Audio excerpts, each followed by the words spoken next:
What's going on, guys? Welcome back to another episode of Corolla Customs, and on today's episode we're going to be working on a, what year is this? 2000. Acura what? TL. We're going to be working on a 2000 Acura TL, and we're going to be removing the engine and painting this and making it a show car to win shows. So stay tuned.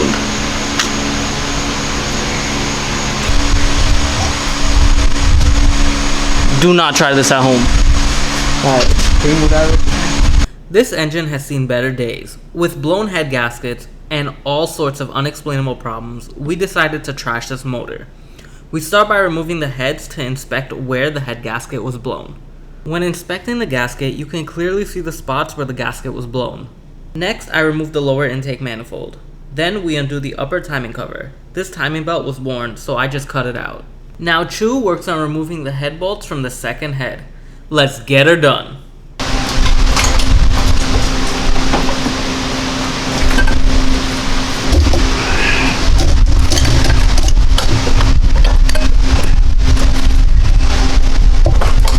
After some fiddling, we finally release the second head from its block. Wow, both gaskets are completely trash. I can't wait to see the finished results of this show car. Unfortunately, we ran into a problem trying to remove the passenger rim. Apparently the studs keep on spinning with the lug nuts, and there's only one way to remove this. Chu gets his cutting wheel, flamethrower, and pry bar, and then goes to work. After 20 minutes of trying, we put that aside for now and decided, for the sake of this video, let's drop the subframe. We're getting ready to drop this motor.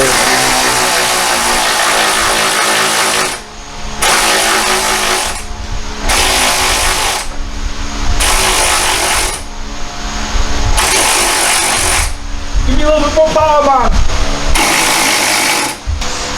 I want to finish at least one BMW. Oh god.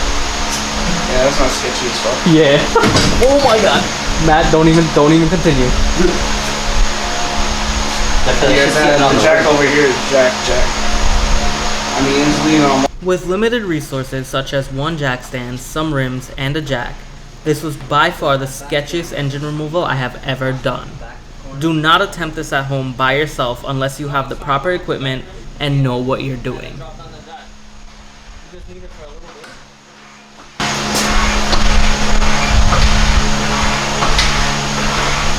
It came off the jack stand. Oh, it's about to? Shit. Bro. That's sketchy as fuck. Yo, we the worst mechanics out here. Not even saying. Hey, We should have been seeing this coming. Fucking backyard. we work with what we got, they always said. Right I next just love how both of us just standing there like, alright man, let it down. We have no idea what's about to happen.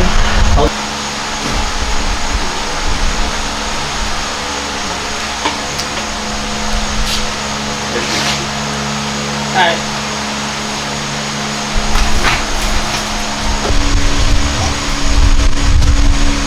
Do not try this at home. Alright, can we move that? Money Mike starts by loosening and or removing the subframe bolts, and by doing so, this will drop our subframe. Be careful. What are we doing? What are we doing, people? Section here for a hot minute. Fine, stand there.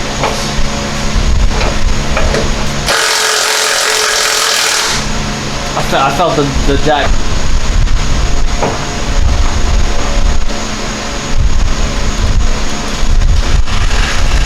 Matt, see if that came off the stand? I think it did.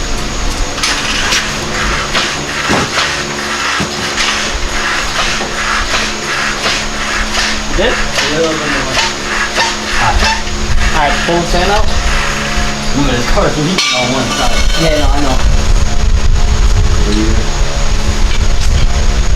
Mike, here, where do you want to set this? Set up the frame. Right there. Wait, you got the dolly, right? Huh? Got the dolly on it? Where's the dolly gotta go? Put it where the whole thing is. Hang on. Wait, the wheel right here. Damn, I was hoping we could have gotten one on this side. Cause I already had to. All right, whatever. Ready?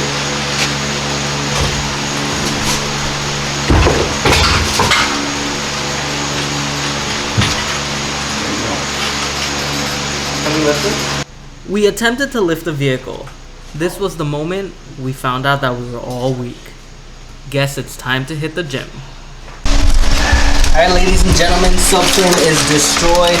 You gotta get a new subframe. What are your feelings on that? No comment. No comment. What are your feelings on it? On new subframe? Hell of a fine. Damn. You serious? It's terrible.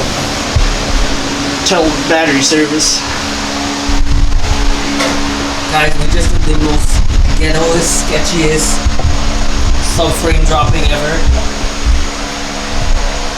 One jack stand, one jack, one dolly, 3 guys.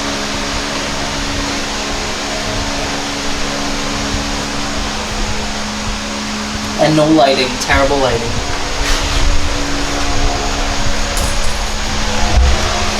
You gotta get one of them portable AC, put it in there. Push one with the wheel on it, so Johnny used to have in his room. That's why I put a monthly fan. Finally, the motor's being pulled out.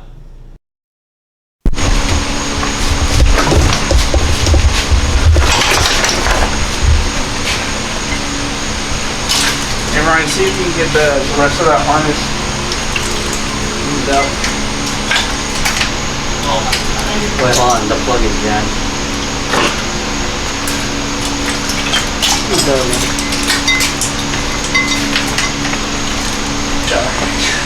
Alright guys, so that was it. We finally got out the engine. And now he's gonna paint his bay. And I'll see you guys later when it's all done. No, we're gonna use the hoist for the new. Yeah, we gotta do that. We're gonna use the hoist for the new engine. But we know how bad shape of the subframe is. Yeah, for sure. Subframe is in terrible condition. If you want a picture of it, right there. See it. Yeah, show it to me. My hands up. Where is that? That is the most terrible subframe. That's not even that bad of a subframe, but it broke, it cracked. You're rusted up. Rusted out. Head gasket blew. Oh, here's the piece of the subframe by my foot here. That's it. Head gasket blew. This whole thing is junk, man. But keep the sensors though. The sensors are good. Keep the sensors, keep the alternator. I'm sure that's still good. Well, man, I'm gonna need this piece, I think. The shit that mounts to it. Whatever. Depends what year motor. Yeah. And they change it until 2003. So the 2002 can fit on right here. I'll keep the alternator, I keep the starter, I keep the heads because those shit's expensive. I keep all these little sensors. There is strip it down.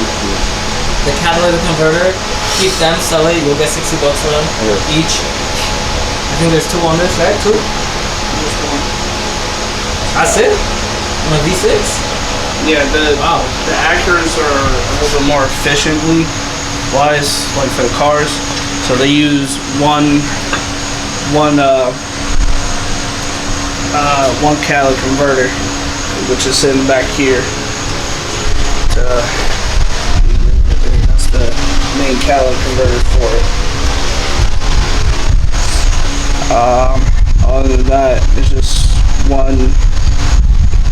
It goes from the headers to the pipe, the bend pipe, all the way to the catalytic converter, and then I think this should have the secondary cat, which this is a 2000. No, it doesn't have the secondary cat. It just only had the primary cat. Basically, it's the same as the cords, the follow-up to the cords. Same process with the V6. You happy that the engine's out? Yeah. Finally get this thing painted. Alright, man of many words, man of many words.